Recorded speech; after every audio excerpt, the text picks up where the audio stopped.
cómo salían algunos presos condenados por delitos económicos que estaban meses en las cárceles, en departamentos especiales donde eran tratados de forma totalmente diferente al resto de los presos sociales, y yo empecé a entender por qué razón en las cárceles se reproducían estos esquemas clasistas de dominación. Salí, me junté con estos compañeros, yo hice la mili, digamos, voluntario, porque tenía la opción de escaquearme y no hacerla como tantos compañeros, y la hice, la mili, porque vi la posibilidad de apoderarme de armas. Estuve destinado en sanidad militar y me llevé la única pistola que tenían en la furrielería, donde estaban todo el armamento y demás, unos cuantos cargadores, un subfusil y... bueno, entonces no se hacían atracos prácticamente, hacían diferentes facciones de ETA y los 1000 aquí en Cataluña, el Movimiento Ibérico de Liberación. No teníamos todavía ninguna conciencia política definida, pero nos animaba el hecho de que aquí el 1000 hiciese expropiaciones a bancos y nosotros, pues, de una forma quizás inconsciente, pues reproducíamos esos esquemas. Nos detuvieron a últimos del año 72, a mí me detuvieron en un tiroteo con la policía. En el momento de la detención herí a 2 policías, me planteé suicidarme en el momento de la detención, no lo hice, son momentos críticos en la vida, y afortunadamente lo hice porque todavía he sacado rentabilidad para mí y para la sociedad maja con la que me identifico. La estancia de otros 6 años que me tiré coincidió con los últimos años de la dictadura y el inicio de la transición. Las cárceles seguían exactamente igual que en mi etapa anterior. El embrutecimiento era absoluto. La mayoría de los presos en los patios de las cárceles estaban tirados en las aceras. La biblioteca sufría una censura absoluta. Nada más se tenía acceso a determinados libros del régimen de contenido moral, fascista o religioso. Ninguno que te ayudase a superar la necesidad de cultura y de educación amplia para entender un poco más el mundo en que vivimos. Y bueno, yo reconocí que había hecho 2 atracos, el que me detuvieron y otro a una sucursal del Banesto en Madrid, en Majadahonda, y me aplicaron también la ley de peligrosidad social, me metieron 6 años por la tenencia ilícita de armas por el Tribunal de Orden Público, que luego la amnistía me lo quitó. Mi obsesión, desde que me di cuenta que podía pasar muchos años en la cárcel, era la fuga. Enseguida me identificaron en Carabanchel como preso fuguista y me trasladaron preventivo al penal del puerto de Santa María en el año 74 aproximadamente. La disciplina en el puerto de Santa María, como en todos los penales duros del Estado español, era totalmente fascista. Había que formar en fila, extender el brazo, como en los tiempos de la Falange. Había el papel del cura que rezaba y los presos teníamos que rezar. Cuando queríamos ir al váter teníamos que avisar al boqueras, al funcionario, nos apuntaba el nombre para ver el tiempo que tardábamos. Era un control absoluto sobre los presos. El nivel de sufrimiento era muy grande y por lo tanto de delación. Proliferaban entonces mucho los chivatos porque en una situación de tanto sufrimiento y sin conciencia, la gente insolidaria buscaba su salida personal para salir del sufrimiento que suponía estas condiciones, ¿no?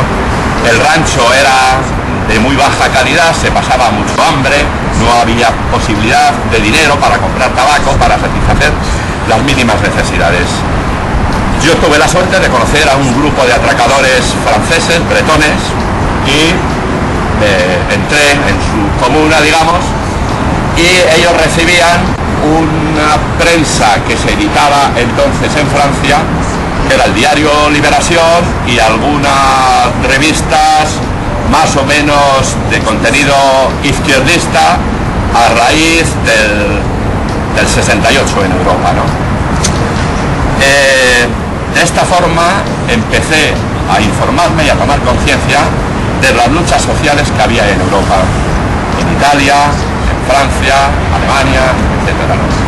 Y en estos países, sobre todo en Francia y en Italia, empezó a surgir una revuelta carcelaria cada vez más amplia, con motines, con huelgas de hambre, no autolesiones, porque creo recordar que las autolesiones casi fueron patrimonio de los presos del Estado español, ¿no?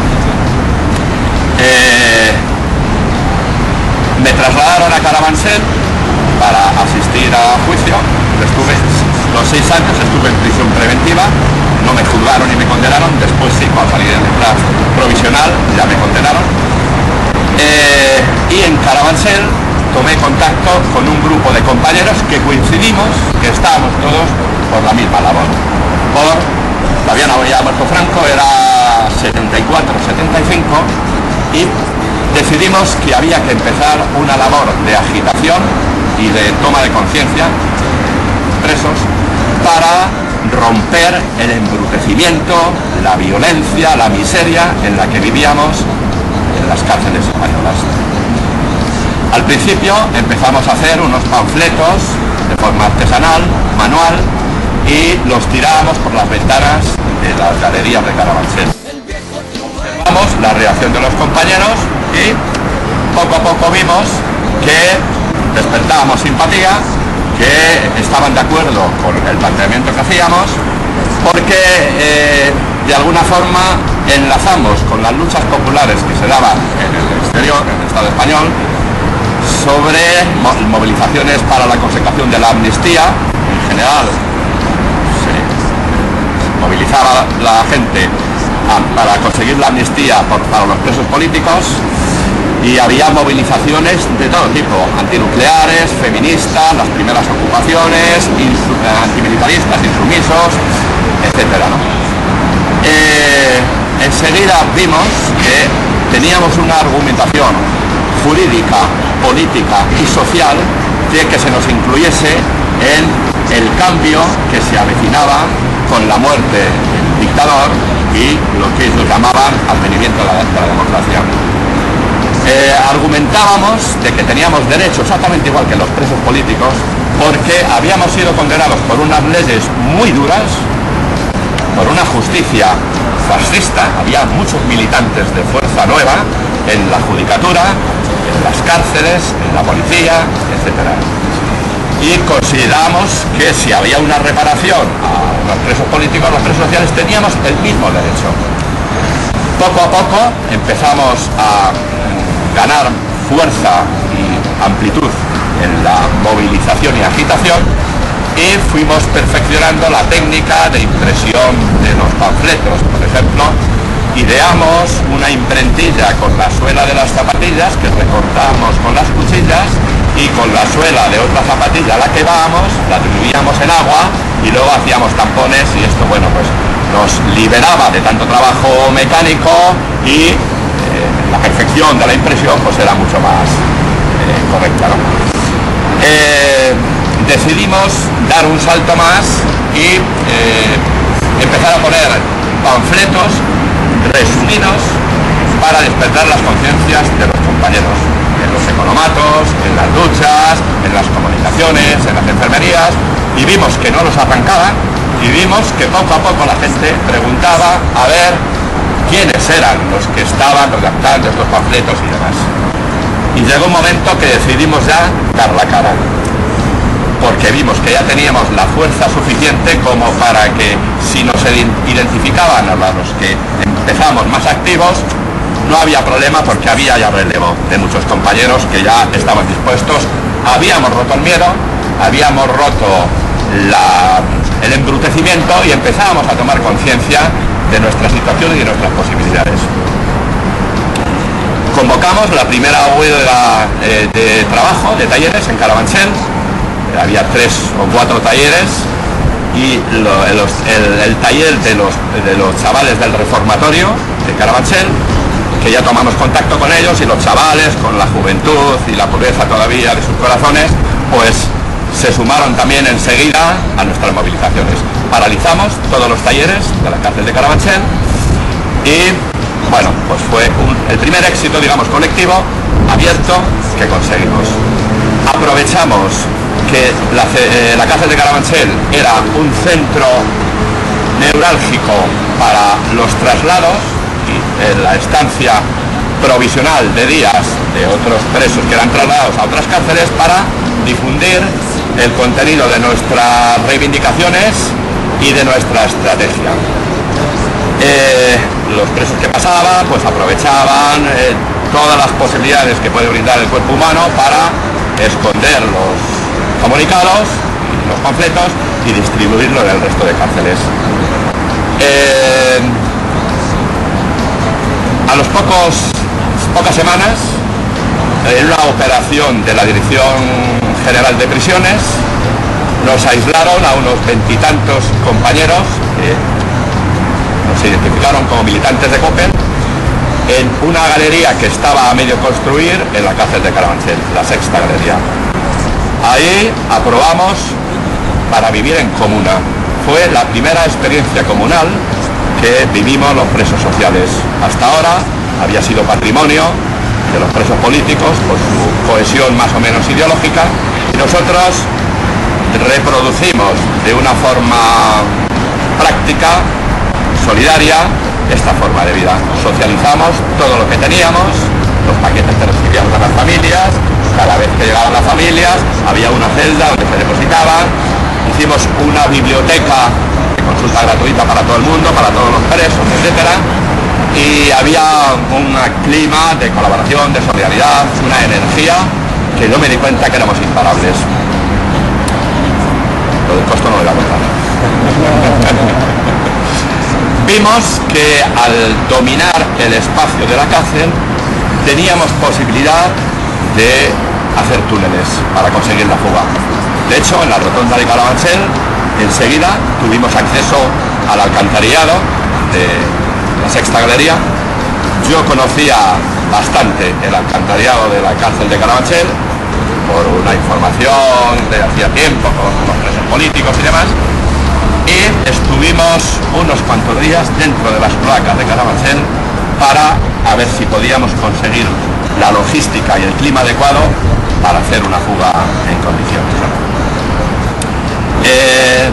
La precipitación de los acontecimientos nos hizo enfocar más la táctica de luchar por las reivindicaciones colectivas de los presos a través de Coppel. Bueno, Coppel se fundó más o menos a últimos del 76 en Carabanchel.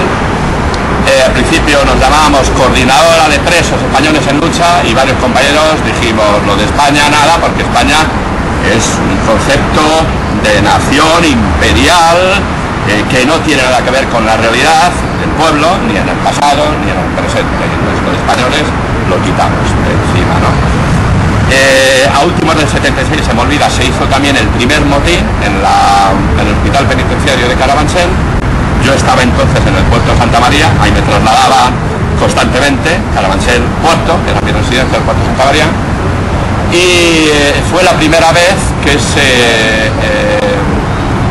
mostró una pancarta de la Coppel con la reivindicación de amnistía. Se publicó en varios medios de comunicación que en esos años de recreo, lo que duró el recreo de la transición que administró el Estado, los medios de comunicación jugaron al progresismo por interés y quizás también por controlar la información de las luchas sociales incontroladas que ya se daban a lo largo del Estado. Nos publicaban comunicados, incluso en vivo, hasta en programas de radio, en Hora 25, artículos en Interview, en Cambio 16, decíamos, hostia, no es la revolución esto. Bueno, para un poco y sí. El inicio con APRE.